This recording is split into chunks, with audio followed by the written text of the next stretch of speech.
ধূমপান মদ্যপান স্বাস্থ্যের পক্ষে ক্ষতিকর। Smoking and alcohol consumption is injurious to health. It causes cancer. Haunted Histories, যার পরদে পরদে রহস্য। আমাদের ইতিহাসের পাতায় লুকিয়ে রয়েছে এমন কিছু অচেনা রহস্য যা আমাদের মনে ভয়ের সঞ্চার করে।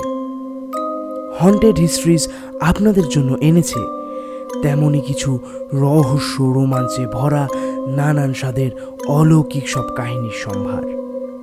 শুনতে থাকুন আমাদের আজকের বিশেষ কাহিনী, লেখিকা অনন্যা পালের কলমে মারিচির চক্রব্যূহ।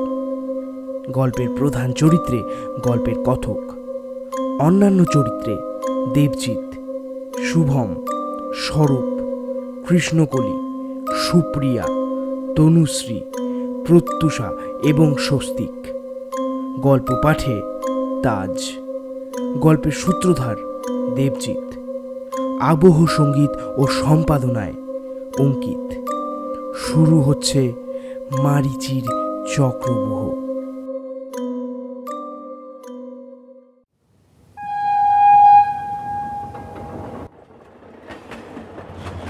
দূর দূর, এবারে সব কাজকর্ম ফেলে তোদের কথা শুনেই এদো গ্রামে আসাই আমার ভুল হয়েছে। রাগে গজগজ করতে করতে কথাটা বলে নিলয়। আরে আমি কি করে বুঝবো বলতো?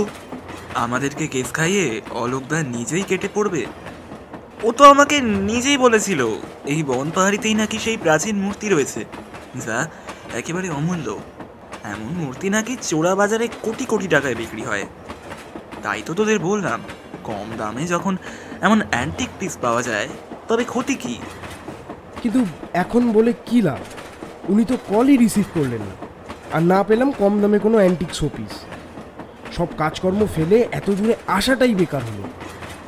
ট্রেনে বসে এই সব কিছুই আলোচনা করছিল নিলয় ও দেবায়ন।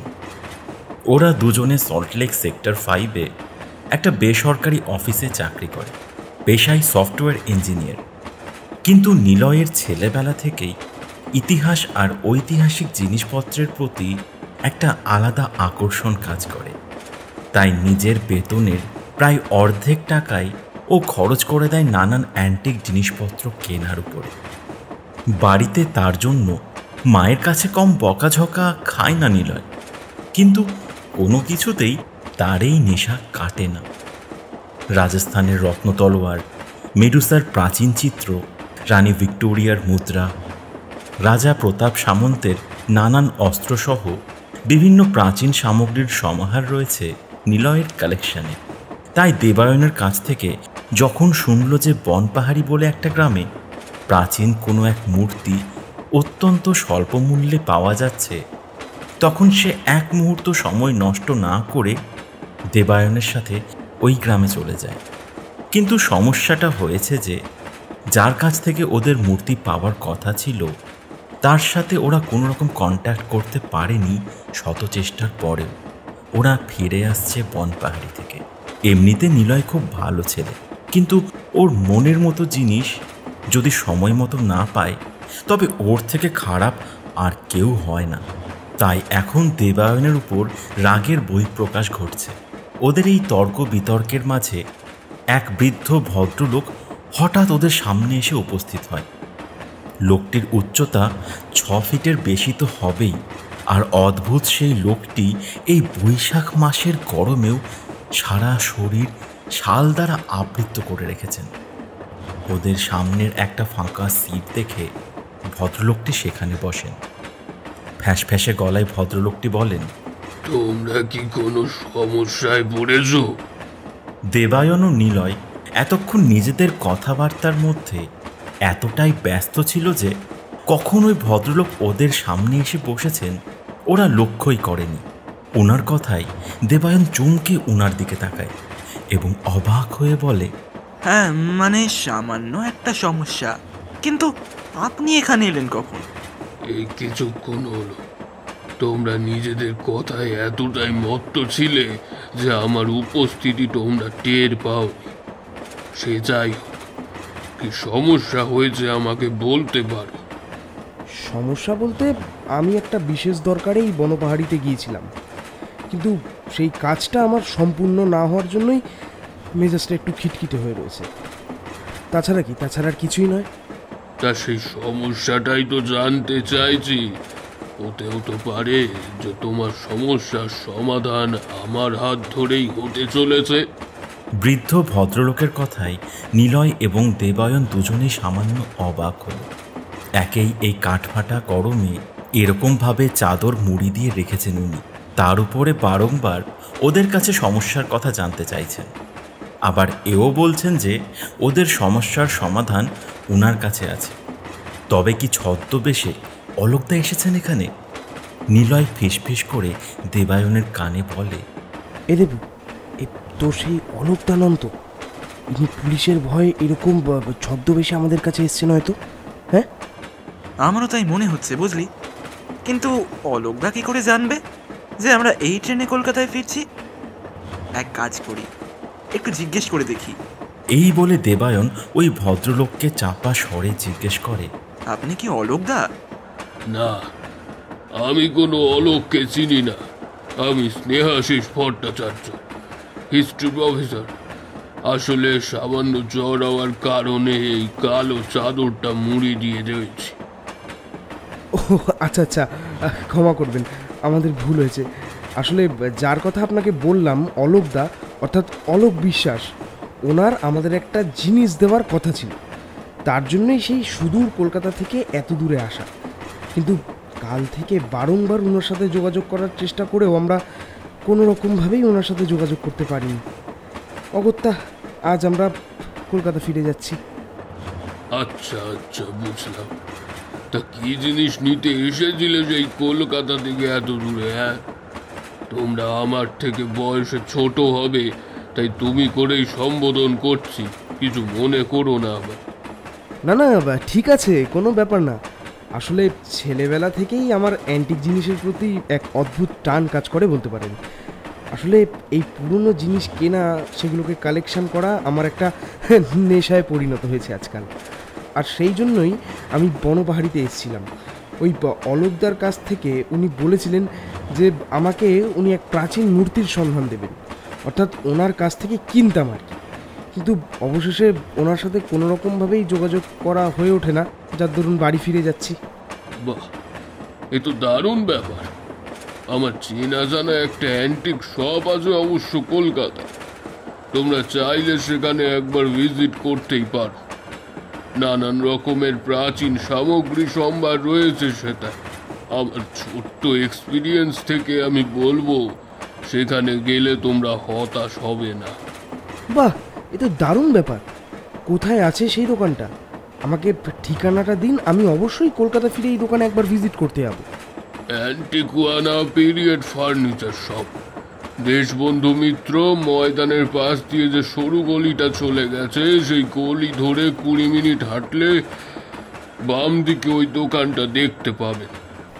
দেশবন্ধু মিত্র ময়দান? দেশবন্ধু মিত্র ময়দান তো আমার অফিসের কাছেই। কই, এই নামের কোনো দোকান আছে বলে তো আমি শুনিনি কখনো। হয়তো আপনি খেয়াল করেননি, এবার একবার গিয়ে দেখবেন। আমি বলছি, দোকানটি আপনি খুঁজে পাবেন।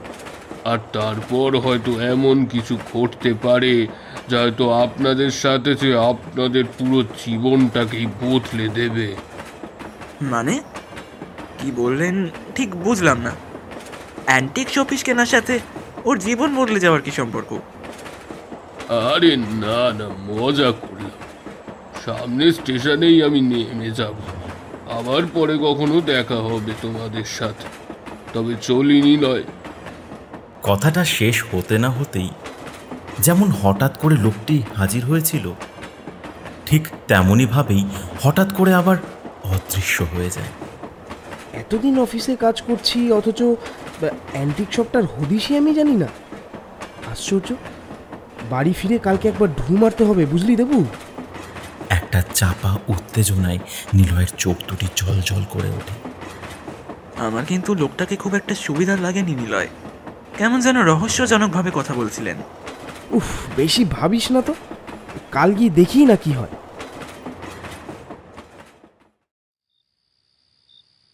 পরদিন সন্ধ্যায় অফিস ছুটির পর হাঁটতে হাঁটতে নিলয় এসে পৌঁছায় সেই অ্যান্টিক শপটিতে, অ্যান্টিকানা পিরিয়ড ফার্নিচার শপ। সত্যিই দোকানটিকে এতদিন এড়িয়ে গেছে নিলয়। দোকানটাকে দেখেই মনে হচ্ছে বেশ পুরনো দিনের প্রাচীন কলকাতার পুরনো শিল্পবিন্যাসের আদলে তৈরি এ দোকানটি। ভেবে নিলয় দোকানের ভেতরে চলে যায়। ভেতরে ঢুকে ও রীতিমতো হতবাক হয়ে পড়েছে। প্রাচীন যুগের নানান ধরনের ভাস্কর্য, পেন্টিং, আসবাব, অস্ত্রশস্ত্র কি নেই এই দোকানে। দোকানটির ভেতরে খুব সুন্দরভাবে শাল সেগুনের কারুকার্য করা। মাথার উপরে একটি অপূর্ব মোঘল আমলের ঝাড়বাতি ঝুলছে, যার থেকে হালকা লালচে আলো বিচ্ছুরিত হচ্ছে প্রতি মুহূর্তে, আর এই দোকানটিকে আরও বেশি রহস্যময় করে তুলছে। বাইরে থেকে দেখলে বোঝা সম্ভব নয় যে দোকানটি ভেতরে এত অপূর্বভাবে সাজানো গোছানো। চারিদিক বহু মূল্যবান জিনিসপত্রে ঠাসা। নিলয়কে ওভাবে হাঁ করে কিছু জিনিসপত্র প্রত্যক্ষ করতে দেখে দোকানের মালিক তাকে বলে, নমস্কার স্যার, বলুন কিভাবে আপনার সহায়তা করতে পারি। নিলয় চমকে পেছন দিকে তাকায়। আসলে এসব জিনিসপত্র দেখতে দেখতে ও এতটাই বিহ্বল হয়ে পড়েছিল যে দোকানি কখন তার পেছনে এসে দাঁড়িয়েছে তা ও বুঝতেই পারেনি। অপ্রস্তুতভাবে হেসে নিলয় বলে, আমি বহুদিন ধরেই এখানকার একটি অফিসে কর্মরত, কিন্তু আপনাদের এই দোকানটি কখনোই আমার চোখে পড়েনি। আমি সমাপন হালদার। আসলে এই দোকান আমার ঠাকুরদার। বহু বছর আগে আমি বিদেশেই ছিলাম। এই সাম্প্রতিক 3 মাস হলো আমি দেশে ফিরেছি, আর তারপর আমি এই দোকানটা রিওপেন করি। তাই হয়তো আপনি ঠিক করে খেয়াল করে উঠতে পারেননি। ওহ, তাই বলুন। তবে যাই বলুন, আপনার দোকানটি কিন্তু খাসা। কলকাতার বহু অ্যান্টিক শপে আমি ভিজিট করেছি, কিন্তু আপনার এই দোকানটির মতো প্রাচীন জিনিসের সমাহার আমি কোনো দোকানে দেখিনি। ছেলেবেলা থেকেই পুরনো জিনিস কেনার একটা নেশা আমার রয়েছে, তার জন্য কম ঘোরাঘুরি করতে হয়নি। তবে সত্যি বলছি, আপনার দোকানে এসে আমি মুগ্ধ। শুধুমাত্র এই দেশের পুরনো জিনিস আছে বলেই তো আমার মনে হচ্ছে না, এখানে বিদেশ থেকেও নানান পুরাতাত্ত্বিক জিনিস আপনার দোকানে এনে রেখেছেন বুঝি। কারণ এই যে রাইফেল আর ওই পেইন্টিংগুলো রয়েছে, সেগুলো তো এই দেশের নয়। হ্যাঁ, আপনি ঠিকই ধরেছেন। আসলে বিদেশ থেকে ফেরার সময় আমি ওই দেশ থেকে বেশ কিছু দামি দামি রাইফেল, শোপিস, আরও পেইন্টিং, অন্যান্য জিনিসও নিয়ে এসেছি। সব কিছুই আমি আমার দোকানে রেখেছি আর সাজিয়েও তুলেছি। আপনি কি নেবেন বলুন? আমি আসলে একটা প্রাচীন মূর্তি কিনতে চাই। আপনার কাছে তেমন কি কোনো মূর্তি হবে? নিশ্চয়ই হবে। এখানে নানান ধরনের মূর্তি রয়েছে, আপনি নিজেই পছন্দ করে নিন না। বেশ, দেখান তবে। এইভাবে বেশ কিছুক্ষণ কেটে যায়। হ্যাঁ, আপনার দোকানের প্রত্যেকটা মূর্তি ভীষণ সুন্দর, তা আমি একবারও অস্বীকার করব না। বাট আমি যেরকম চাইছিলাম সেরকম মূর্তি দেখতে পাচ্ছি না। আচ্ছা, আপনি আসুন আমার সাথে। এখানে তো সামান্য কিছু জিনিসে আছে, আপনি আমার সাথে আসুন। আপনাকে একটা ঘরে নিয়ে যাচ্ছি। সেইখানে এখানের থেকেও অনেক বেশি আর অনেক মূল্যবান জিনিসের সমাহার রয়েছে। আশা করছি সেখানে গেলে আপনি নিরাশ হবেন না। তবে সেখানে যে সমস্ত জিনিসগুলো রয়েছে তার মূল্য কিন্তু আকাশ ছোঁয়া। তাই বেশিরভাগ মানুষ সেগুলো অ্যাফোর্ড করতে পারে না বলেই সেগুলো আমি লোকচক্ষুর আড়ালে রাখি। আসলে বেশিরভাগ মানুষই তো এই সকল পুরনো জিনিসপত্রকে কেনাটা অযথা টাকা নষ্ট বলেই মনে করেন, তাই আর কি।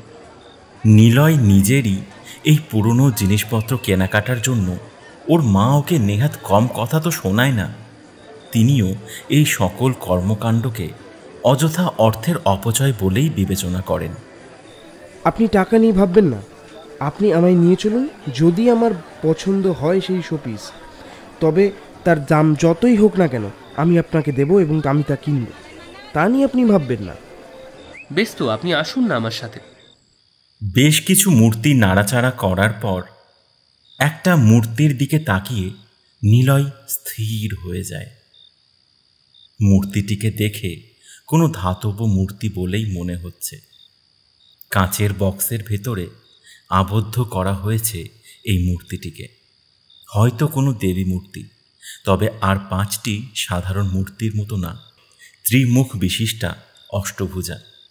মূর্তিটির অষ্টহস্তে বজ্র, অস্কুশ, স্বর, অশোকপত্র, সূচি, ধনু, পাশা ও অন্য হাত তর্জনী মুদ্রা ভঙ্গিমায়।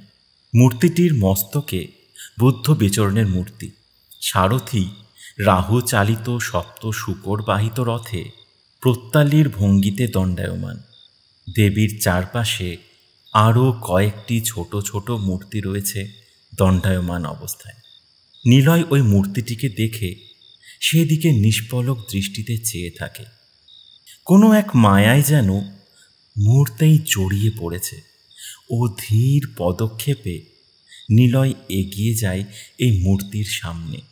মূর্তিটির চোখের দিকে তাকিয়ে নিলয় বিহ্বল হয়ে পড়ে। দেবীর চোখ দুটি যেন কোনো অমোঘ মায়ার বিন্যাস দ্বারা অঙ্কিত। নিলয় মুহূর্ত সময় নষ্ট না করে বলে, আমি আমি এই মূর্তিটাই নেব। নিলয়ের এই কথায় সমপনবাবু খানিকটা আশাহত হন। বলেন, এই মূর্তিটা ছাড়া আপনি অন্য যে কোনো মূর্তি পছন্দ করে নিন। এই মুহূর্তে এই মূর্তি আমি আপনাকে বিক্রি করতে পারবো না। কেন কেন পারবেন না? আমি নিলে এই মূর্তিটাই নেব। আপনি বলুন কত দামে দেবেন। যত দামই হোক আমি এই মূর্তির দাম দিতে রাজি আছি, কিন্তু আমার এই মূর্তিটাই লাগবে। না স্যার, আপনি বুঝতে পারছেন না। আমার বাবা যদি জানতে পারে এই মূর্তি আমি কাউকে বিক্রি করে দিয়েছি, তাহলে আমাকে আর আস্ত রাখবে না। এই মূর্তি বিক্রি করা নিষিদ্ধ আমার দোকানে। কেন কেন নিষিদ্ধ? এই এত সুন্দর অপূর্ব মূর্তিটা বিক্রি করা নিষিদ্ধ কেন? তা আমি ঠিক জানি না স্যার, কিন্তু এই মূর্তি আমি আপনাকে বেচতে পারবো না, ক্ষমা করবেন। নিলয়ের মতো নাছোড়বান্দা ছেলে এই মূর্তিটাকে না দিয়ে ও এক পাও দোকানের বাইরে ফেলবে না। প্রায় 1 ঘন্টা ধরে তর্ক বিতর্ক নানান কিছু করার পর সমাপনবাবু রাজি হয় এই মূর্তিটি বিক্রি করতে। তবে খুব স্বল্প মূল্যেই মূর্তিটিকে বিক্রি করে দেন নিলয়কে। তবে উনি নিলয়কে একটি সাবধান বাণী দিয়ে বলেন, যাই হয়ে যাক স্যার, কোনো দিন এই মূর্তিকে কোনো রকম পুজো করবেন না, আর কখনোই এই মূর্তিকে ওই কাঁচের বাক্সের বাইরে বার করবেন না। আমার বাবার নিষেধাজ্ঞা, এই দেবী যদি আপনার হাতে একবার পুজো পায় তবে আপনার কিংবা আপনার পরিবার কারোর জন্যই সুখের হবে না। এটা মনে রাখবেন। বেশ, মনে থাকবে আপনার এই সাবধান বাণী। এই মূর্তি কখনোই আমার হাতে পুজো পাবে না। তবে একটা প্রশ্ন, এই দেবী মূর্তির নাম কি? মারিচি। রাত 9টা নাগাদ বাড়ি ফিরে আসে নিলয়। ধীর পদক্ষেপে সিঁড়ি দিয়ে ও নিজের ঘরে চলে যেতে গেলে পিছন দিক থেকে এক নারী কণ্ঠধ্বনি শুনে ও থমকে দাঁড়ায়। কি নবাব পুত্তর, এতক্ষণে বাড়ি ফেরার সময় হলো আপনার? নিরুপমা দেবীর কথায় নিলয় একটা বোকা বোকা হাসি দিয়ে অপ্রস্তুতভাবে বলে, আরে মা, মানে আজকে একটা কাজে আটকে পড়েছিলাম তো, তাই আর কি, ওই জন্য একটু দেরি হয়ে গেল। এই আমার দিকে ফের। কি রাজকর্ম করছিলেন আপনি?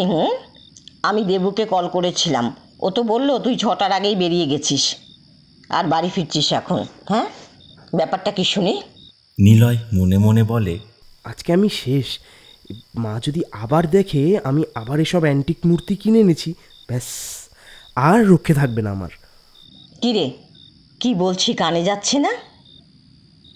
পেছন ঘুরে দাঁড়িয়ে আছিস যে, এদিকে ঘোর।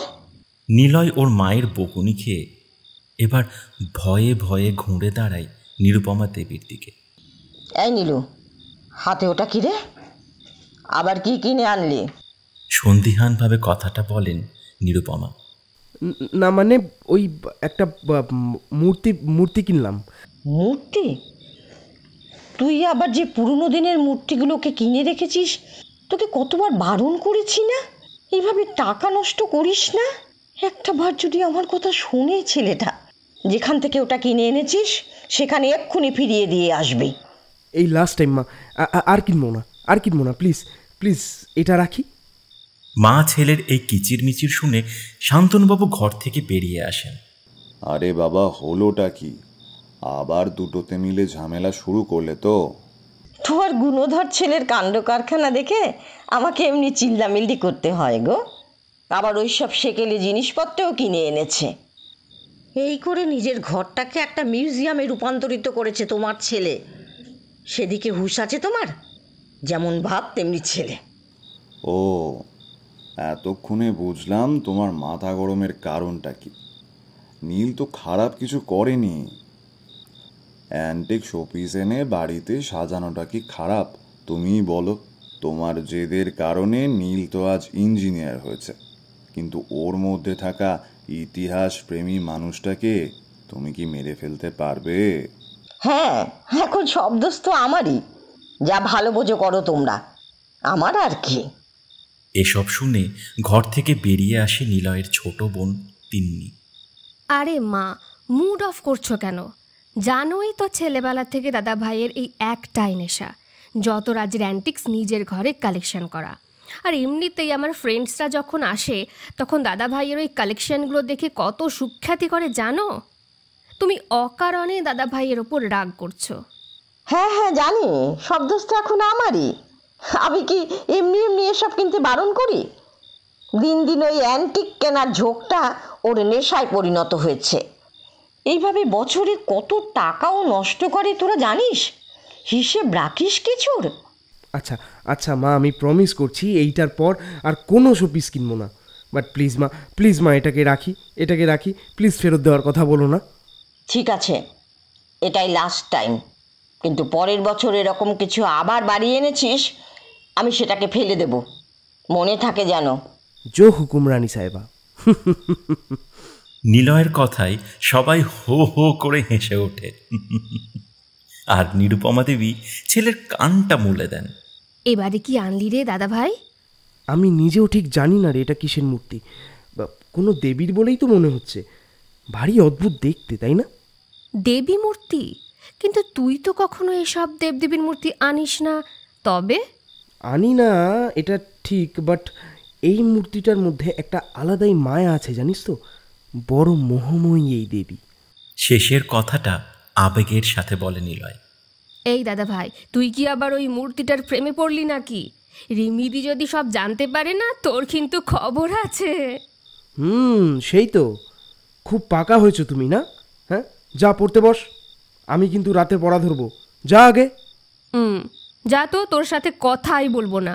আরি পাগলি একটা। কাগজের প্যাকিংটা খুলে মূর্তিটিকে বার করে টেবিলের উপরে বসিয়ে দেয় নিলয়। এতক্ষণে নিলয় ভালোভাবে মূর্তিটিকে প্রত্যক্ষ করে, তবে একটা বদল সে দেখতে পায়। দোকানের মধ্যে যে মূর্তিটি সে দেখেছিল তার সাথে এখনের এই মূর্তিটার কোনো মিলই নেই। কিন্তু তা কি করে সম্ভব? চোখের সামনে সমাপনবাবু মূর্তিটিকে প্যাকিং করে ওকে দিয়েছেন, তবে পূর্বের তুলনায় মূর্তিটি আরও অনেক বেশি আকর্ষণীয়। সে কথা অস্বীকার করতে পারে না নিলয়। কমলের কলির ন্যায় অক্ষি যুগল, উন্নত নাসিকা, সুডল স্তনযুগল, সূক্ষ্ম ও নিপুণ কটিদেশ, উন্মুক্ত কেশরাশি যেন সর্পের আকার ধারণ করেছে। এ যেন কোনো জীবন্ত মোহময়ী রূপসী নারীকে আজ ঘরে এনেছে নিলয়।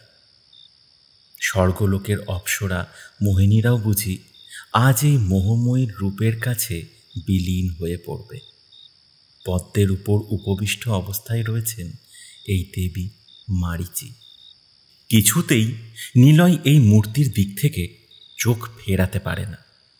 অনেক অমোঘ নেশা যেন তাকে মহাগ্রস্ত করে তুলছে প্রতি মুহূর্তে।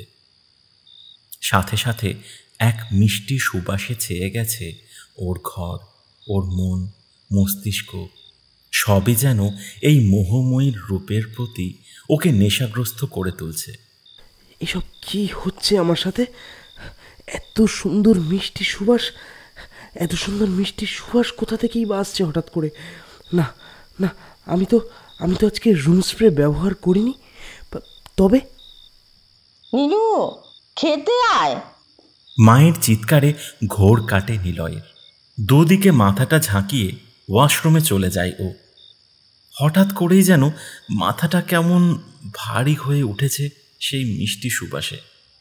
ওয়াশরুমে ফ্রেশ হয়ে নিচে নেমে আসে ও। সেদিন রাতে বেশি কিছু আর না খেয়ে সোজা নিজের ঘরে চলে আসে নিলয়। ঘরের লাইটটা অফ করে টেবিল ল্যাম্পটা জ্বালিয়ে শুয়ে পড়ে ও। আজ আর রিমির সাথে কথা বলতে ইচ্ছে করছে না ওর। সারা দিনের ক্লান্তিতে চোখ জুড়ে আসছে যেন। তার উপরে সেই মিষ্টি সুবাস এখনো ওর ঘরে ছেয়ে রয়েছে। সেই সুবাস ওকে আরও বেশি করে নিদ্রাচ্ছন্ন করে তুলছে। কিছুক্ষণের মধ্যেই নিদ্রা দেবী এসে উপবিষ্ট হয় তার অক্ষি পল্লবের উপর। ঘুমের দেশে পাড়ি দেয় নিলয়। আমাকে মুক্ত করো নিলয়, মুক্ত করো আমাকে। এই বদ্ধ পরিসরে আমার দম বন্ধ হয়ে আসছে নিলয়। একটা হিসহিসে শীতল কণ্ঠধ্বনির শব্দে আচমকায় ঘুম ভেঙে যায় নিলয়ের। ঘুম ভাঙতেই ও লক্ষ্য করে সমস্ত ঘরটা একটা মায়াবী নীলচে আলোয় ছেয়ে গেছে। বরফের মতো শীতল বাতাস বয়ে চলেছে চারিদিকে। ধরফর করে বিছানা ছেড়ে উঠে বসে নিলয়। এমন এমন হাড় কাঁপানো ঠান্ডা বাতাস কোথা থেকে আসছে? কার যেন গলা শুনলাম আমি। কে ডাকলো আমাকে? আর আর ঘরটাই বা এরকম নীলচে আলোয় ছেয়ে গেল কিভাবে? কি কি হচ্ছে আমার সাথে? আবারও সেই কণ্ঠস্বর শুনতে পায় নিলয়। মুক্ত করো আমাকে নিলয়, মুক্ত করো। আবার সেই কণ্ঠ কাঁপা কাঁপা কণ্ঠে নিলয়কে বলে, কে কে কে আছো ঘরে? কে ডাকছে আমাকে? হ্যাঁ, সামনে এসো, সামনে এসো বলছি। আমি তো তোমার সামনেই আছি নিলয়, ঠিক তোমার পাশে।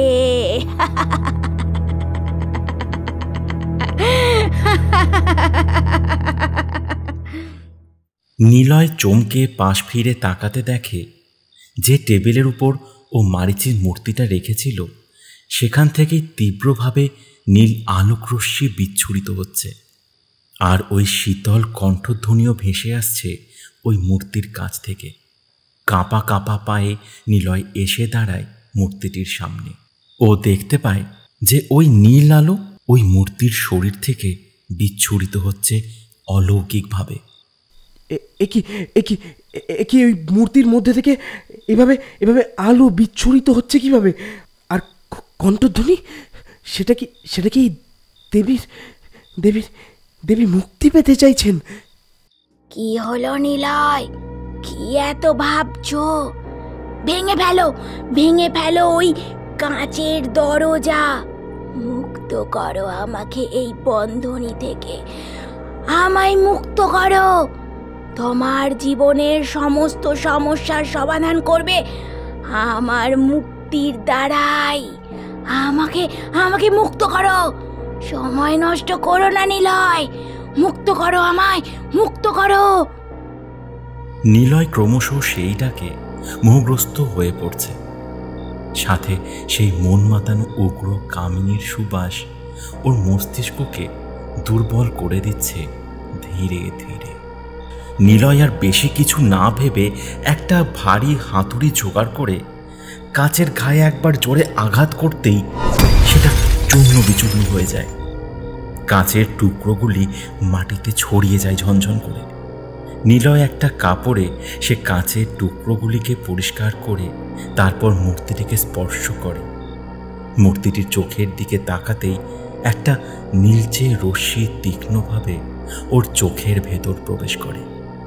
মূর্তিটির চোখের দিকে তাকাতেই একটা নীলচে রশ্মি তীক্ষ্ণভাবে ওর চোখের ভেতর প্রবেশ করে। একবার আর্তনাদ করে ওঠে নিলয়। তারপর মুহূর্তেই অপলক দৃষ্টিতে আবারও সেই মূর্তির দিকে চেয়ে থাকে। পরদিন সকালে নিরুপমা দেবীর ডাকে ওর ঘুম ভাঙে। ঘুম ভাঙতেই ও বোঝে সে মাটিতে শুয়ে রয়েছে। মূর্তিটিকে দু হাতে বুকের মাঝে চেপে সারা শরীরে অসহ্য যন্ত্রণা অনুভব করে নিলয়। মাথাটাও কেমন যেন ঝিমঝিম করছে। একে আমি নিচে এলাম কখন? এই মূর্তিটা তো কাচের বাক্সে ছিল, আমার কাছে এলো কিভাবে? আমি কি রাতের বেলায় ঘুমের ঘোরে মূর্তিটাকে নিজের কাছে নিয়ে শুয়েছিলাম? কিন্তু আমার কিছুই তো মনে পড়ছে না। কেন কাল থেকে একের পর এক সব কি ঘটনা ঘটে যাচ্ছে আমার সাথে? নীলু, এই নীলু, অফিস যাবি না নাকি? কটা বাজে খেয়াল আছে? তাড়াতাড়ি রেডি হয়ে নিচে নেমে আয়। নিলয় আর বেশি কিছু না ভেবে সোজা ওয়াশরুমে গিয়ে ফ্রেশ হয়ে কিছু খেয়ে অফিসে বেরিয়ে যায়। কিন্তু অফিসে গিয়েও যেন কিছুতেই মন বসাতে পারছে না। কেবল মনে হচ্ছে ওই মারিচি মূর্তির কাছে ফিরে যায়। অদ্ভুত একটা টান অনুভব করছে নিলয় ওর প্রতি। সেদিন ঝটপট অফিসের কাজ শেষ করে অফিস থেকে বেরোতে যাবে, ঠিক সেই মুহূর্তে রিমি কল করে। কয়েকবার ফোনটা বাজার পরেই রিসিভ করে নিলয়। ফোনের অপর প্রান্ত থেকে শোনা যায় রিমির কণ্ঠধ্বনি। নিলয়, কি ব্যাপার বলো তো তোমার? শরীর ঠিক আছে তো? কাল রাত থেকে একটাও মেসেজ করোনি, আর সারাটা দিন কেটে গেল, তোমার কোনো খবর নেই। আরে কাল ভীষণ টায়ার্ড হয়ে পড়েছিলাম, ওই জন্যই আর কথা বলা হয়নি। আর আজকে সকালে ঘুম থেকে উঠতেও দেরি হয়ে গেছে, তাই তাড়াহুড়ো করে বেরিয়ে এসেছি। তুমি চিন্তা করো না, আমি ঠিক আছি। বুঝলাম। তা আজ দেখা করতে আসছো তো? না গো, আজ হবে না। কাল একটা প্রেজেন্টেশন সাবমিট করার আছে তো, তাই ওটাকে নিয়েই কাজে বসতে হবে ফিরেই। কাল দেখা করি। বেশ, কালই দেখা হচ্ছে। সাবধানে ফিরো। এরপর নিলয় ওর বাইকটা নিয়েই বাড়ি ফিরে এসেই ছুটে যায় সবার আগে মূর্তির কাছে। মূর্তিটাকে বুকের মাঝে জড়িয়ে ধরে একটা অদ্ভুত শান্তি অনুভব করে নিলয়। সারাদিনের ক্লান্তি যেন নিমেষেই দূরীভূত হয়েছে এর পরশে। বরফে আবৃত একটা পাহাড়, ঠিক তার তলদেশে রয়েছে বিশাল এক ঝিল। ঝিলের টলটলে নীল জলের কাছে ফুটে রয়েছে কয়েকশো পদ্ম, নীলপদ্ম, শ্বেতপদ্ম, লাল পদ্ম। যেন এক নৈসর্গিক দৃশ্য ফুটে উঠেছে নিলয়ের চোখের সামনে। সেই ঝিলের জলের মধ্যে মৃদু হিল্লোল স্রোত সৃষ্টি হতেই তার মাঝ থেকে উঠে আসে এক অপূর্ব দর্শনা লাস্যময়ী নারী। স্নান সেরে ধীরে ধীরে উঠে আসছে ওই জলাশয় থেকে। জলের বিন্দুগুলি ওর সমস্ত শরীরকে ছেয়ে রেখেছে। বিন্দু বিন্দু শ্বেতকণা সেই লাস্যময়ী কেশরাশি বেয়ে নেমে আসছে। অর্ধনগ্ন সেই নারীর পরনে রয়েছে এক সোনালি রঙের বস্ত্র, যা জলে ভিজে ওর শরীরের সাথে আষ্টেপৃষ্ঠে মিশে গেছে, যার ফলে সেই সুন্দরীর শরীরের প্রতিটা অংশ সুস্পষ্টভাবে ফুটে উঠেছে আকর্ষণীয়ভাবে।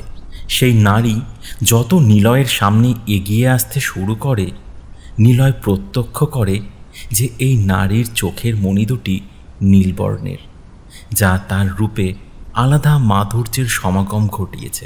খিলখিল করে হেসে উঠছে সেই নারী নিলয়কে দেখে।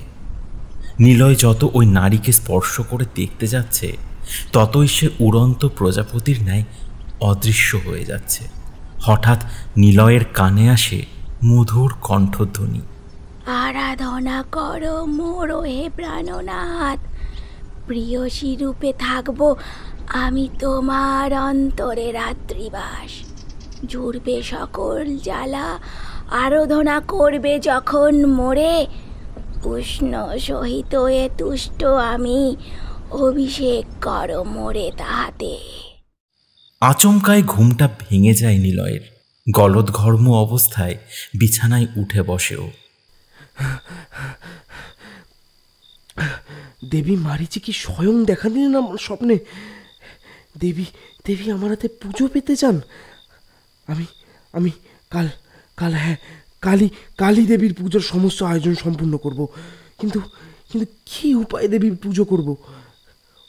ওনার আরাধনার কোনো নিয়মই তো আমি জানি না। শনি তো এই তুষ্ট দেবী, মানে কি তবে শনিবার? হ্যাঁ শনিবারই পুজোর ব্যবস্থা করব আমি। আর 5 জন যেভাবে দেবীর পুজো করে, হ্যাঁ সেভাবেই পুজো করব। এই ঘটনার পর কেটে গেছে আরও 4-5 দিন। এই কয়েকদিনে নিলয়ের চরিত্রের মধ্যে আমূল পরিবর্তন এসেছে। বাড়ির কারোর সাথে সেইভাবে কথা বলে না নিলয়।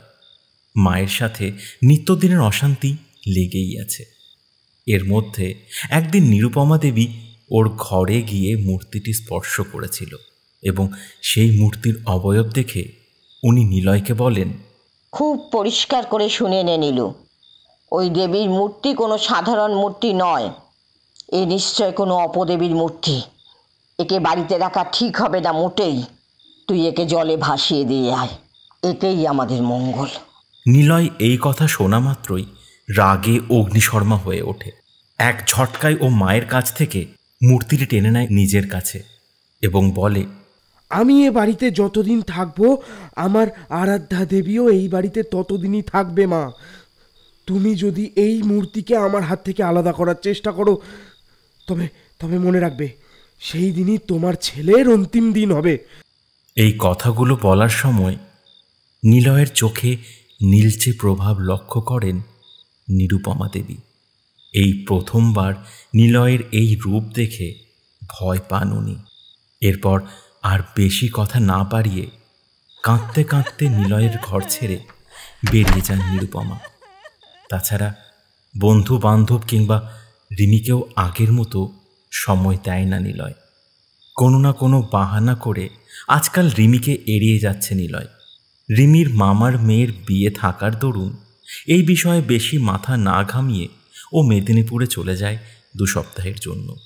এইদিকে নিলয় যেন সব সময় সব কিছুতেই যেন অন্যমনস্ক ভাব, যেন এই পৃথিবীতে থেকেও এই পৃথিবীর অংশ নয় ও।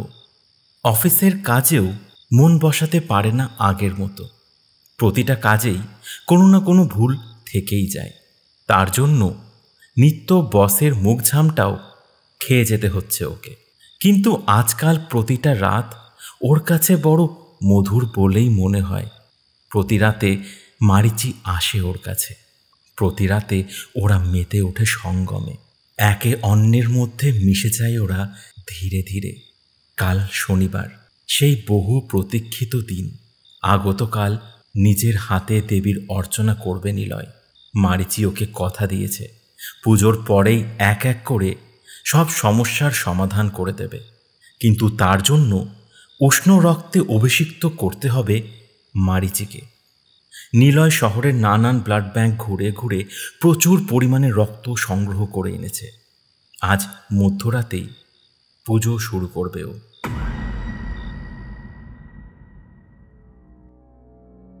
নিজের ঘরে একটা কাঠের বেদির উপর মূর্তিটি বসায় নিলয়।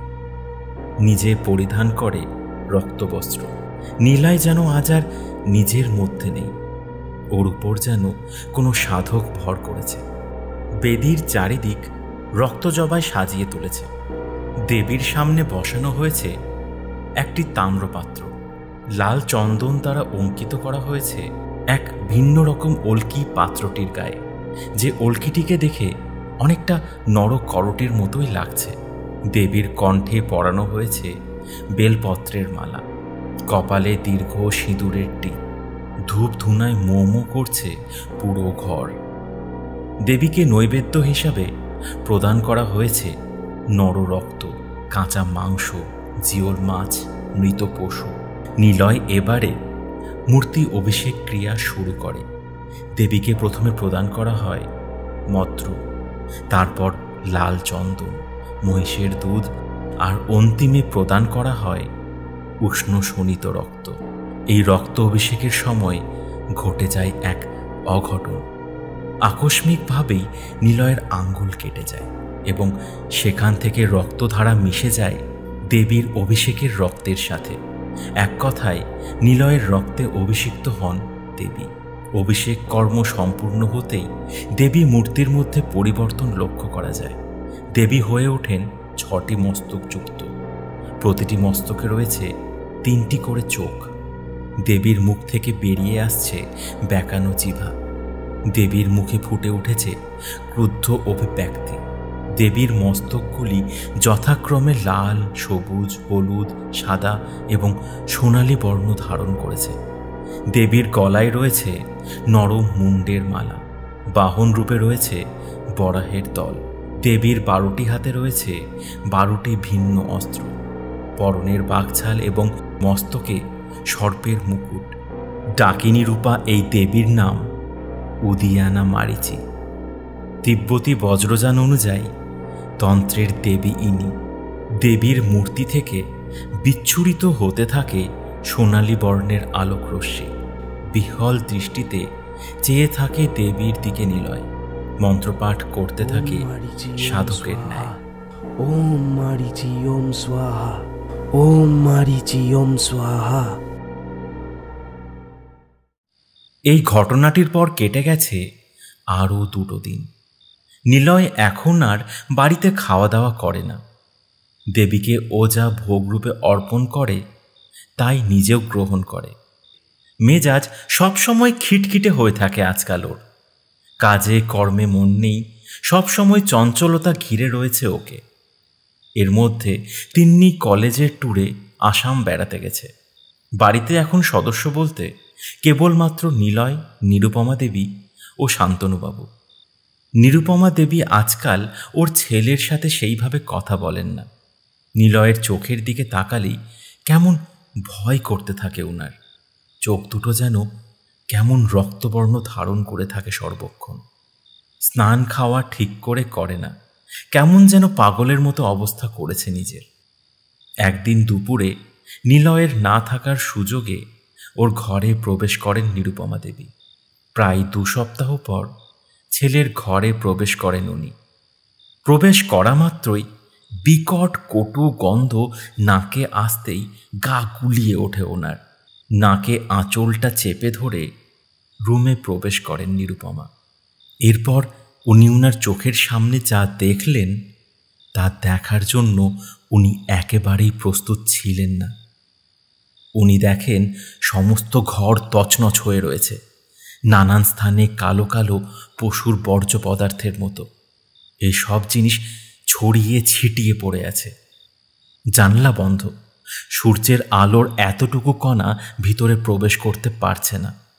সমস্ত ঘরে ছাই ছড়িয়ে রয়েছে। আর সেই অপদেবীর সামনে বসানো রয়েছে কাঁচা মাংস, আধ খাওয়া মুরগি এবং পাত্রে রয়েছে লাল রঙের তরল, যা থেকে তীব্র কটু গন্ধ নির্গত হচ্ছে, অনেকটা পচা রক্তের মতো। চিৎকার করে ওঠেন নিরুপমা দেবী।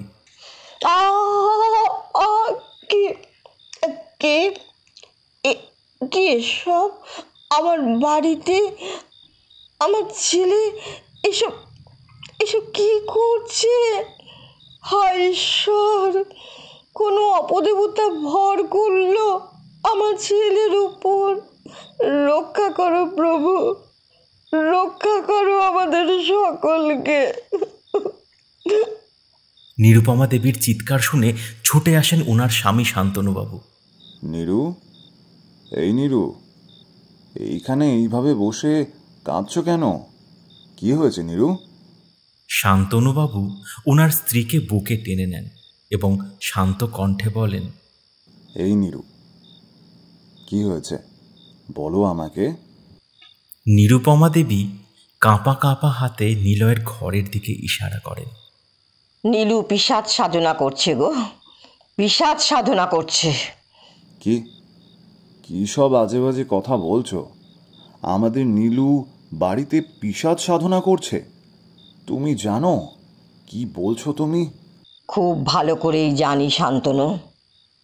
ঠিক আছে, আমার কথা তোমাকে বিশ্বাস করতে হবে না। তুমি তুমি নিজেই ঘরে ঢুকে দেখো তোমার ছেলে ঘরটাকে কেমন নরক বানিয়ে রেখেছে। শান্তনুবাবু ঘরে প্রবেশ করে চমকে ওঠেন।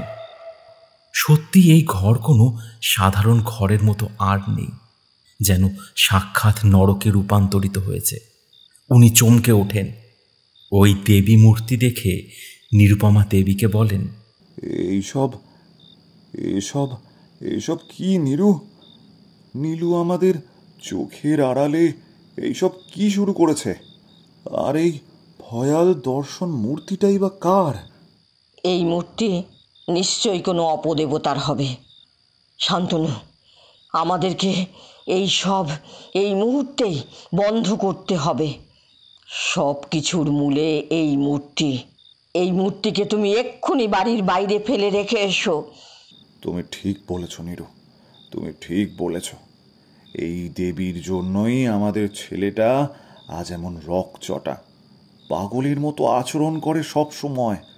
না, আর নয়, আর এক মুহূর্ত নয়, আমি এক্ষুনি এটাকে বাইরে ফেলে দিয়ে আসবো।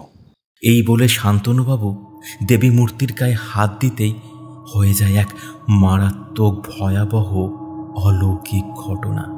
মূর্তিটি স্পর্শ করা মাত্রই তীব্র বৈদ্যুতিক ঝটকায় ছিটকে পড়ে মাটিতে চরম আর্তনাদ করে ওঠেন শান্তনুবাবু। সাথে সাথেই তীব্র আগুনের রক্তের শিখার ন্যায় আলোর বিচ্ছুরণ ঘটতে শুরু করে দেবীর মূর্তি থেকে। মারিচির চোখ দুটো জ্বলন্ত কয়লার মতো জ্বলতে শুরু করেছে, আর তার থেকে নির্গত হচ্ছে লাল রশ্মি, যা সরাসরি শান্তনুবাবুর হৃদয়কে ভেদ করে চলে যায়। সাথে সাথে প্রস্তর মূর্তিতে পরিণত হন শান্তনুবাবু। এই সব দেখে নিরুপমা দেবী তীব্র আর্তনাদ করে ওঠেন। কি কি কি কি হলো, কি হলো তোমার? শান্তনু, শান্তনু, শান্তনু, শান্তনু, শান্তনু, কি?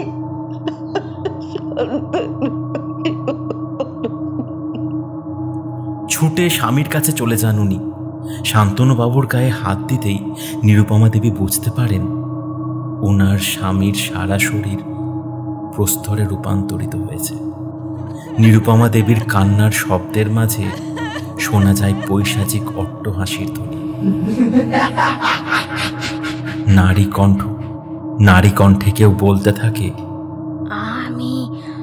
আমি এই বাড়ির অধিষ্ঠাত্রী দেবী মারিচি। তোরা কেউ পারবি না আমাকে বাড়ি থেকে বের করে দিতে, কেউ পারবি না।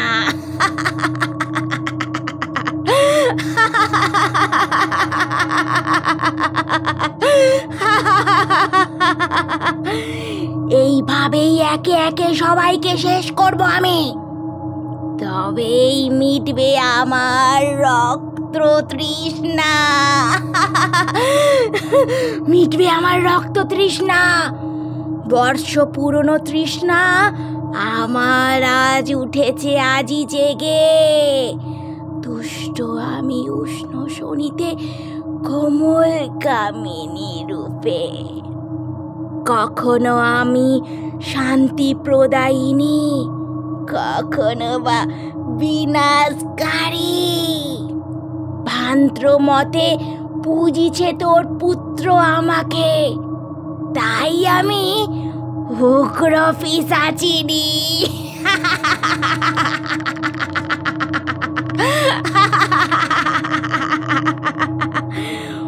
মুক্তি নাইকো আমার থেকে বন্দি তোরা মারিচির চক্রগুহের মগ্ন জালে।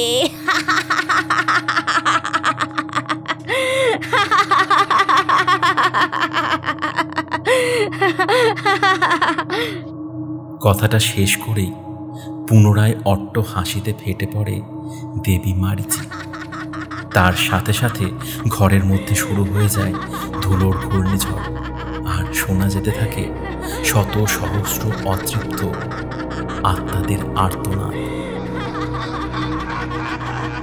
ধুলোর সেই ঘূর্ণিঝড় মুহূর্তেই নিরুপমা দেবীকে আছড়ে ফেলে ঘরের বাইরে। সিঁড়ি থেকে পড়ে অজ্ঞান হয়ে যান নিরুপমা দেবী। রক্তে ভেসে যেতে থাকে সমস্ত মেঝে। মেঝের মধ্যে থেকে দুটি ভয়াবহ হাত উঠে এসে মুহূর্তেই নিরুপমা দেবীকে টেনে নেয় পাতালের অন্ধকার দুনিয়ায়। সমগ্র বাড়িতে এখন দেবী মারিচির করায়ত্ত শত শত নরক পিশাচ, প্রেতাত্মার দলেরা উঠে আসছে পাতাল থেকে। শুরু করেছে তাদের তাণ্ডব লীলা। সাথে সমগ্র বাড়ি ভরে উঠেছে তীব্র কটু গন্ধে, সঙ্গে বরাহের আর্তনাদ, দেবীর বাহন তারা। সমগ্র রায়ভিলা এখন অশুভ শক্তির ধারক ও বাহক হয়ে উঠেছে। রাতে নিলয় বাড়ি ফেরে। মা বাবা কাউকে দেখতে না পেয়ে সামান্য অবাক হয়, কিন্তু পর মুহূর্তে ওর কানে আসে একজোড়া নুপুরের রিনিঝিনি ধ্বনি। কেউ যেন ছুটে গেল ব্যালকনি দিয়ে। নিলয় ছুটে উপরে উঠে দেখে ওর বিছানার উপরে বসে রয়েছে ওর আরাধ্যা, ওর স্বপ্নচারিণী। কি অপূর্ব মোহময়ী লাগছে আজ তাকে। নিলয় কাছে গিয়ে তার কাঁধে হাত রাখে। প্রেয়সীও খিলখিল শব্দে হেসে ওঠে।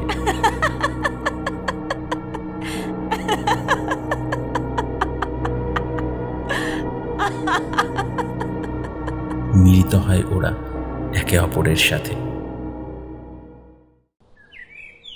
মাঝে কেটে গেছে 1 সপ্তাহ। এর মধ্যে একদিনও নিলয় রিমিকে কল করেনি, না কোনো মেসেজ করেছে। নিলয়ের বাবা মা ওদেরকেও কল করেছে বারবার, কিন্তু আউট অফ সার্ভিস বলছে, কিংবা আউট অফ নেটওয়ার্ক। নিলয় কি আমার সাথে ওর সম্পর্কটা আর কন্টিনিউ করতে চায় না? ওই জন্যই কি এতদিন হয়ে গেল কোনো খবর নেই ওর? কিন্তু নিলয় তো অমন ছেলে নয়। তবে ওর শরীর ঠিক আছে তো? উফ, কিচ্ছু বুঝতে পারছি না আমি। আর এদিকে তিন্নিটাও বাইরে গেছে। কি যে করি আমি বরং আজ একবার ওদের বাড়ি চলে যাই। হ্যাঁ, এটাই ভালো হবে। যেমন ভাবা তেমনই কাজ। সন্ধ্যায় রিমি ওর স্কুটিটা নিয়ে বেরিয়ে পড়ে নিলয়দের বাড়ির উদ্দেশ্যে। পথে হঠাৎ ওর স্কুটির সামনে এসে পড়ে এক বৃদ্ধ লামা সন্ন্যাসী। সঙ্গে সঙ্গে ব্রেক কষে রিমি। আরে আরে, করছেন কি? এভাবে কেউ গাড়ির সামনে এসে পড়ে নাকি? যদি একটা অ্যাক্সিডেন্ট হয়ে যেত তখন কি হতো? লামা সন্ন্যাসী ধীর কণ্ঠে বলে, বিপদ তোমার শিয়রে মেয়ে, যেও না যেটাই যাচ্ছ তুমি। মহাসংকটে পড়বে তুমি। অশুভ মায়া ঘিরে ধরেছে সকলকে। মুক্তি নেই কো কারো রাজি। মারিচির চক্র বুয়ে বন্দি সকলে আজি। কিসব আবল তাবল বলছেন বলুন তো? সরুন পথ থেকে, আমার তাড়া আছে। বাজে কথা আমি বলছি না মা, আমার কথাটা একটু বোঝার চেষ্টা করো তুমি। নিলয়ের বাড়ি এখন তোমার পক্ষে নিরাপদ স্থান নয়। নিলয়ের নামটা শোনা মাত্রই চমকে ওঠে রিমি। অবাক হয়ে সন্ন্যাসীকে বলে, আপনি নিলয়ের নাম জানলেন কিভাবে? আর আমি যে ওদের বাড়ি যাচ্ছি সেটাই বা আপনি জানলেন কিভাবে? সন্ন্যাসী মৃদু হেসে বলে, বুদ্ধং শরণং গচ্ছামি। আমাদের বুদ্ধ কোনোদিন কোনো অন্যায়কে সহ্য করে না। অসহায় সহায়তা করাই আমাদের প্রধান কর্তব্য। অশুভের বিনাশ ঘটিয়ে শুভ শক্তি প্রতিষ্ঠা করাই আমাদের প্রধান কাজ। বলতে পারো বুদ্ধই আমাকে তোমার কাছে পাঠিয়েছেন। রিমি এবার কিছুটা নরম হয়ে বলে, স্বামীজি, নিলয়ের কি কোনো বিপদ ঘটেছে? কেবলমাত্র নিলয় নয় মা, ওর সমগ্র পরিবারের উপরেই ঘনিয়ে এসছে বিপদের কালো ছায়া। নিজের এক ভুলে রিপু নিয়ন্ত্রণ করতে না পারার জন্যই আজ এই মহা বিপদের সম্মুখীন হতে হয়েছে ওকে। রিমি কান্না ভেজা গলায় বলে, স্বামীজি, ওর পরিবারকে রক্ষা করবার কি কোনো উপায় নেই আপনার কাছে?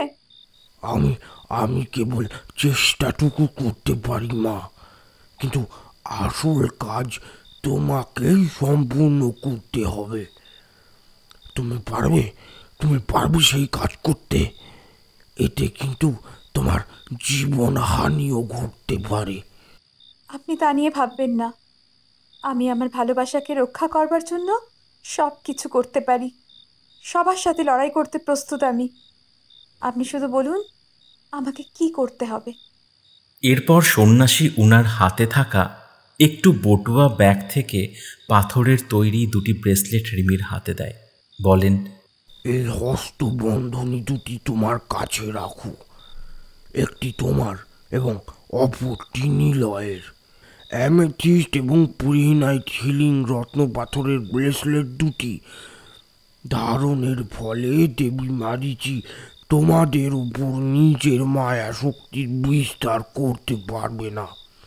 তাছাড়া এই পবিত্র গোলাপের জল রাখো তোমার কাছে। ওর বাড়িতে প্রবেশের পূর্বেই নিজের গায়ে ভালোভাবে ছিটিয়ে নেবে। তোমার প্রধান কাজ হবে নিলয়কে রাত্রির 12টার আগে মঠে নিয়ে আসা। মঠে আসবার পর এক বিশেষ পুজোর আয়োজন করা হবে এবং সেই পূজা সম্পন্ন হলে আমি নিজে যাব নিলয়ের বাড়ি। ভোরের সূর্য ওঠার সাথে সাথেই ভোরের দেবীর আশীর্বাদ নিয়ে ওই অপদেবীর মূর্তিকে নিয়ে এসে পবিত্র গঙ্গায় ভাসিয়ে দেব। আর মনে রেখো, যদি তুমি নিলয়কে বাঁচাতে চাও তবে আজকে রাতেই যা করার তা করতে হবে। আজকে বৈশাখ পূর্ণিমা, বুদ্ধের আশীর্বাদে সমস্ত অশুভ শক্তির প্রভাব আজ কম থাকবে। তাই আজকের পূর্ণতিথিতেই আমরা পারব এই অপশক্তির সংহার করতে। আপনি চিন্তা করবেন না স্বামীজি, আমি এক্ষুনি যাচ্ছি ওদের বাড়ি। আমি নিলয়কে উদ্ধার করে আনবই। সন্ন্যাসী রিমির মাথায় হাত রেখে আশীর্বাদ করেন। জয়তু মে বুদ্ধ, বুদ্ধদেব তোমার সহায় হবেন। এরপর রিমি ওর স্কুটিটা নিয়ে বেরিয়ে যায়। কিছুক্ষণের মধ্যেই ও এসে পৌঁছায় নিলয়দের বাড়িতে। পূর্ণিমার রাতেও যেন নিলয়ের দেশ বাড়িটা ঢেকে রয়েছে কোনো নিকষ কালো আধারে। চারিদিকে বিরাজ করছে শ্মশানের নীরবতা। সমস্ত পাড়া যেন কোনো এক ঘুমন্ত নগরীতে রূপান্তরিত হয়েছে। কোথাও এতটুকু আলোর উৎস নেই। কালাত্মক আধার ঘিরে ধরেছে সব কিছুকে। ধীর পায়ে রিমি এসে দাঁড়ায় নিলয়ের বাড়ির দরজার সামনে। অনেকবার বেল বাজানোর পর নিলয় এসে দরজাটা খোলে। নিলয়কে দেখে রিমি রীতিমতো চমকে যায়। এ কাকে চোখের সামনে দেখছে ও? নিজের এই কী অবস্থা করেছে নিলয়? চোখের তলায় কালি পড়ে গেছে, মুখে দাড়ি গোফের জঙ্গল। কোথায় সে সুঠাম শরীর? রীতিমতো একজন শীর্ণকায় সাধকের রূপ ধারণ করেছে নিলয়। পরনে কালো বস্ত্র, কপালে রক্তের তিলক। এ যেন এক অজানা অচেনা মানুষ। রিমি কাঁপা কাঁপা গলায় বলে, নিজের কি অবস্থা করেছো নিলয়? তোমাকে এমন লাগছে কেন? তা বাড়ির সকলে কোথায়? নিলয় হিমশীতল কণ্ঠে বলে, তুমি এখানে কি করছো? সেসব পরে বলবো, এখন এই মুহূর্তে তুমি আমার সাথে চলো। আর আঙ্কেল আন্টি, ওনারা কোথায়? নিলয় যেন কোনো এক ঘোরের মধ্যে রয়েছে। ভাঙা ভাঙা ভাবে বলল, তুমি চলে যাও রিমি, আমি তোমার সাথে কোথাও যাব না। চলে যাও তুমি, আমাকে পুজোয় বসতে হবে। ও যে অপেক্ষা করছে আমার জন্য। কে অপেক্ষা করছে? আর পুজোয় বসতে হবে মানে? কিসের পুজো?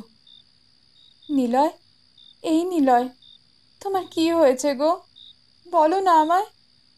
নিলয়ের হাত ধরতেই রিমির দিকে অগ্নিদৃষ্টি নিক্ষেপ করে নিলয় কঠিন সুরে বলে, তোমাকে আমি চলে যেতে বললাম তো। চলে যাও, নচেত তোমাকেই ভোগ হিসেবে নিবেদন করব মারিচির চরণে। রিমি হতভম্বের মতো নিলয়ের দিকে তাকিয়ে থাকে। কি বলছো তুমি? আমাকে ভোগ হিসেবে নিবেদন করবে মানে? রিমির কথা শুনে হো হো করে অট্ট হাসতে থাকে নিলয়। হঠাৎ করেই রিমির মুখের একদম সামনে নিজের মুখটা এনে হিস হিসে কণ্ঠে বলে, আমার আরাধ্যা দেবীকে দেখবে রিমি? হ্যাঁ? বলেই ওর হাতটা টেনে ধরে নিলয়। আকস্মিক এরকম হওয়ার কারণে রিমি যথেষ্ট আতঙ্কিত হয়ে পড়ে চিৎকার করে বলে, আমার হাত হাতটা ছাড়ো নিলয়, কি পাগলামি শুরু করেছো? আমার হাতটা ছাড়ো বলছি, লাগছে আমার। নিলয় পাগলের মতো রিমিকে টানতে টানতে ওর ঘরে নিয়ে যায়। সারা বাড়ির অবস্থা দেখে আতঙ্কে সিটিয়ে যায়। নিচে বসার ঘরের চারিদিক পশুর মলমূত্রে ভর্তি, সমস্ত জিনিসপত্র ওলট পালট হয়ে রয়েছে। এ যেন এক পরিত্যক্ত মৃত্যুপুরী। রিমি মনে মনে ওর ইষ্ট নাম স্মরণ করতে থাকে। নিজেকে নিলয়ের হাত থেকে ছাড়ানোর জন্য চেষ্টা করে, কিন্তু পারে না। নিলয় রিমিকে ওর ঘরে নিয়ে এসে মূর্তিটার সামনে দাঁড় করিয়ে দেয় আর বলতে শুরু করে, এই দেখো রিমি, আমার আরাধ্যা দেবী মারিচি আমাকে সকল বিপদ আপদ থেকে রক্ষা করেন উনি। আজ মা আমার কাছে মহাপ্রসাদ চেয়েছেন রিমি, মহাপ্রসাদ।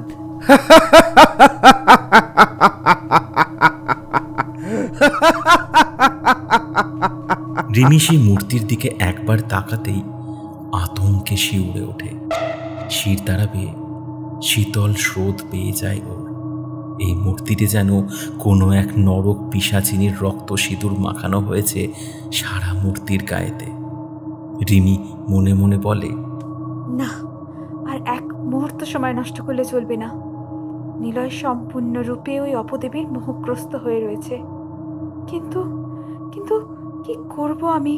এই পরিবেশ থেকে ওকে বার করে নিয়ে যাব কিভাবে? এসব ভাবতে থাকে রিমি। এর মাঝেই নিলয় মন্ত্রপাঠ করতে শুরু করেছে।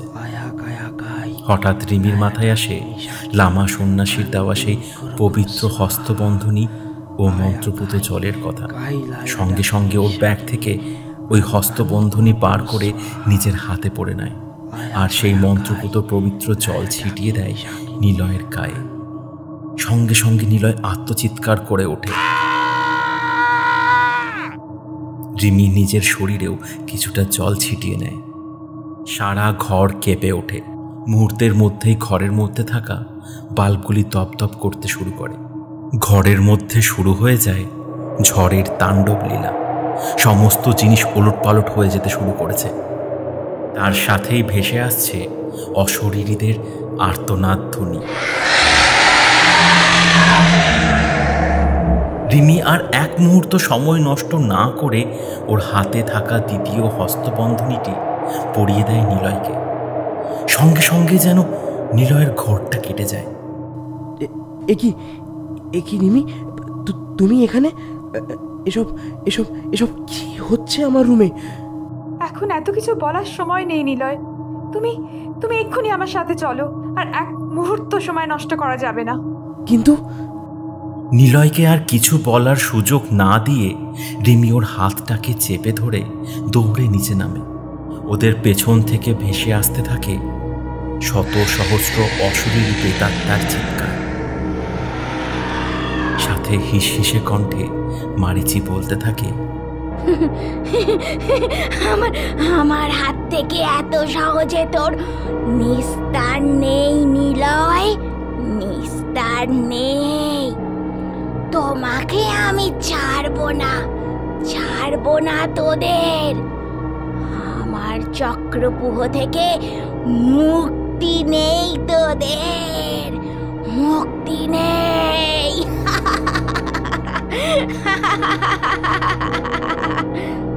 বাড়ির দরজা দিয়ে বের হতে যাবে এমন সময় নিলয়ের পা টেনে ধরে একটা কাটা হাত। সাথে সাথে রিমি ওর হাতে থাকা বোতলটা থেকে কিছুটা জল ছিটিয়ে দেয়। কাটা হাতটা ভস্মে পরিণত হয়। ছুটে বেরিয়ে যায় ওরা দুজনে। নিলয় তাড়াতাড়ি স্কুটিতে বসো। নিলয় বসে পড়তেই রিমি স্কুটিটা চালু করে দেয়, কিন্তু ওদের পেছনে ধাওয়া করতে থাকে ক্ষিপ্ত রাক্ষসে পিশাচ শুয়োরের দল। গগনবাদারি আর্তনাদ করতে করতে ওরা ছুটে আসছে। রিমি সর্বশক্তি দিয়ে স্কুটিটা সজোরে চালিয়ে কিছুক্ষণের মধ্যেই পৌঁছে যায় লাসাং বৌদ্ধ মঠে। মঠের দ্বারে পা দেওয়া মাত্রই এই অশরীরী শুয়োরের দল ছিটকে পড়ে। সাথে সাথে কালো বাষ্পে পরিণত হয়ে যায়। স্কুটি থেকে নেমে হাঁপাতে থাকে ওরা দুজনে।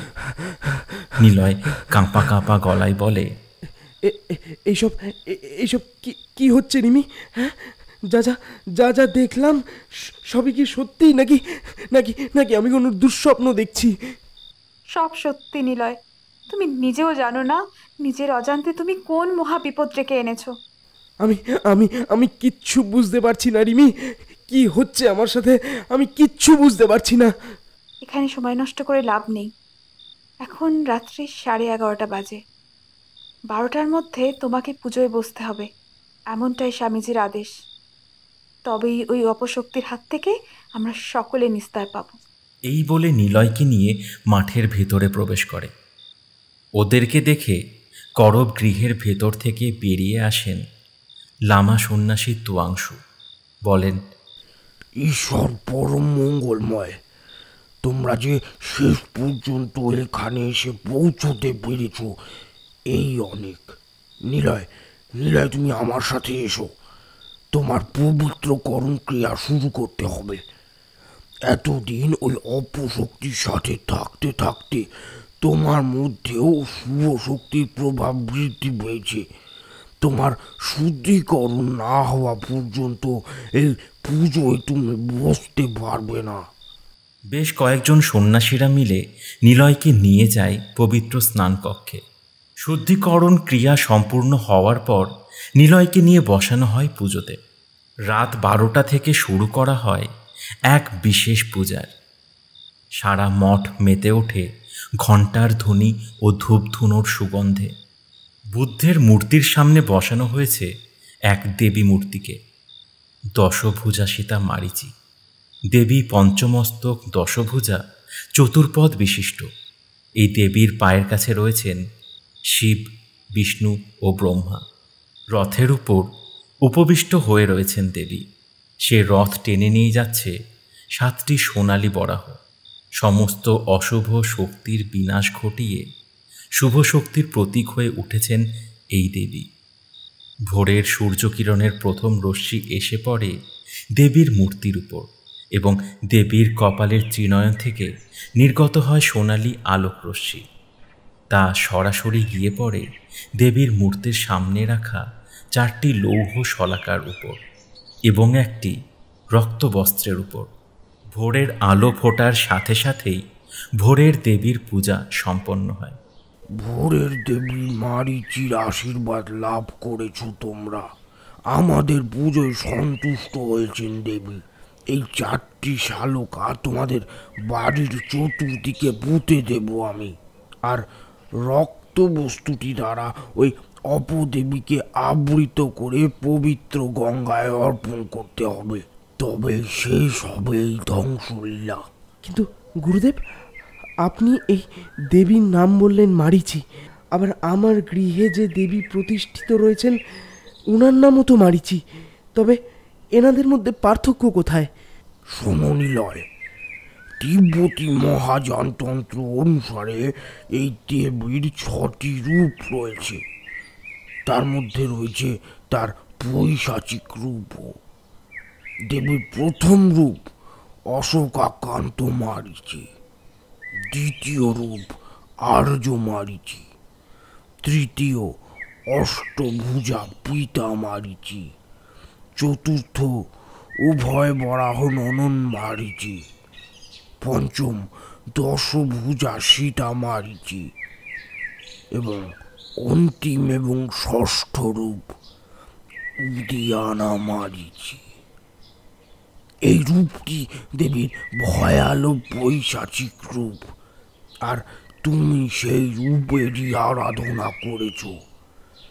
এই দেবী সাধকের কাছ থেকে কৌশলে নিজের পূজা গ্রহণ করেন এবং তার রূপ লাবণ্যের মোহ দেখিয়ে সাধকের শরীরের এবং তার মস্তিষ্কে নিজের আধিপত্য বিস্তার করে ধীরে ধীরে। তারপর এইভাবেই সেই সাধককে শেষ করে দেয়। তার জন্যই তুমি ওই দেবীর পুজো করার সাথে সাথেই কামের মোহে আবদ্ধ হয়ে দেবী একের পর এক অপকর্ম করাতে থাকে তোমাকে দিয়ে। তোমার পিতা মাতা ওই দেবীকে বাড়ি থেকে বের করে দেবার চেষ্টা করেছিলেন বলেই অপদেবীর শিকার হয়ে তাদের প্রাণ হারাতে হয়। না না না, এ হতে পারে না, এ হতে পারে না। ঈশ্বর ঈশ্বর আমাকে আমার একটা ভুলের জন্য এত বড় শাস্তি দিতে পারেন না। যা ঘটে গেছে তাকে পরিবর্তন করার ক্ষমতা তোমার নেই নিলয়। নিয়তিতে যা আছে তা তো ঘটবেই।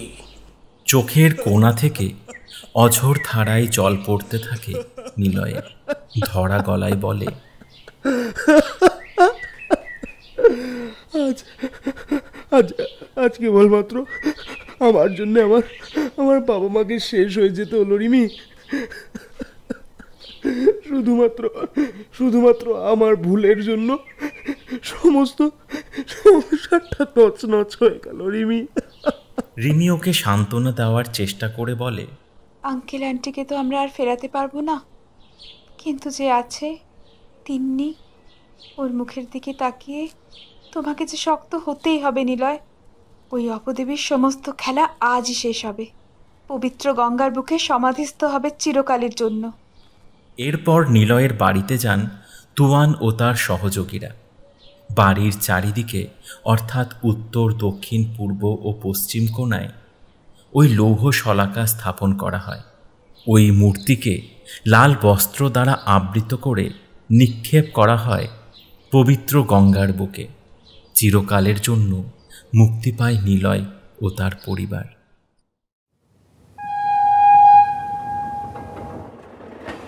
তোমরা কি কোনো প্রাচীন মূর্তির খোঁজ করছো?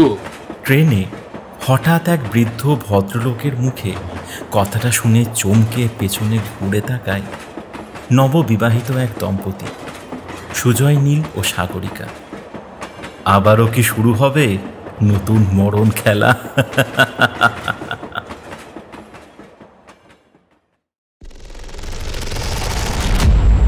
হন্টেড হিস্ট্রিজ, যার পরদে পরদে রহস্য।